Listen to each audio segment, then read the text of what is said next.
BNP chairperson ও 3 বারের সাবেক প্রধানমন্ত্রী বেগম খালেদা জিয়ার মৃত্যুতে শোকে আচ্ছন্ন বিএনপির কেন্দ্রীয় কার্যালয়। দেশনেত্রীর মৃত্যুর খবর শোনা মাত্রই রাজধানীর বিভিন্ন এলাকা থেকে নেতাকর্মীরা ছুটে আসেন দলীয় কার্যালয়ে।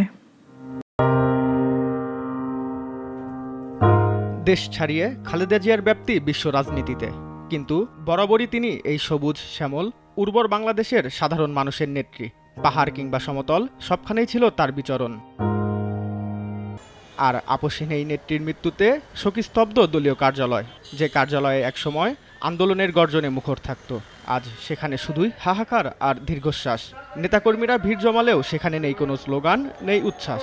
আবেগ আপ্লুত হয়ে কেউ চোখের জল ফেলে, কেউ নীরবে দাঁড়িয়ে, কেউ বা আবার স্মৃতিচারণায় ভেঙে পড়ছেন। এ সময় দেশনেত্রীর রুহের মাগফিরাত কামনায় কেন্দ্রীয় কার্যালয়ে দোয়া ও মোনাজাত করা হয়। নেতাকর্মীরা মোনাজাতে অংশ নিয়ে মহান আল্লাহর কাছে তার আত্মার মাগফিরাত কামনা করেন। নেতারা বলেন, খালেদা জিয়া ছিলেন বাংলাদেশের রাজনীতির এক অবিস্মরণীয় নেতা। মানুষের অধিকারের প্রশ্নে তার ভূমিকা চিরস্মরণীয় হয়ে থাকবে। একটা মহাকালকে হারায় ফেলছে। যে মুহূর্তটা দরকার ছিল এই মুহূর্তে উনি চলে গেলেন।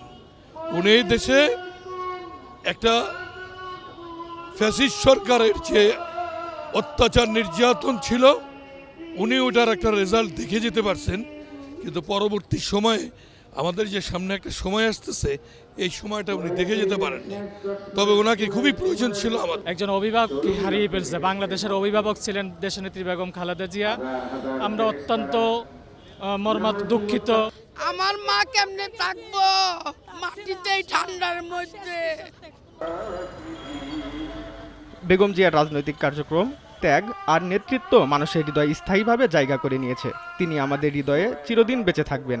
তার দেখানো পথই আমাদের আগামীর পথ চলার প্রেরণা হবে বলে মন্তব্য করেন দলের নেতাকর্মীরা। বেগম খালেদা জিয়ার প্রয়াণে দেশের রাজনৈতিক অঙ্গনে সৃষ্টি হয়েছে অপূরণীয় শূন্যতা। এই শূন্যতা সহজে পূরণ হওয়ার নয়, তবে তার আদর্শ ও অবদান ভবিষ্যৎ প্রজন্মকে পথ দেখাবে। রেজাই রাব্বি, নাগরিক, ঢাকা।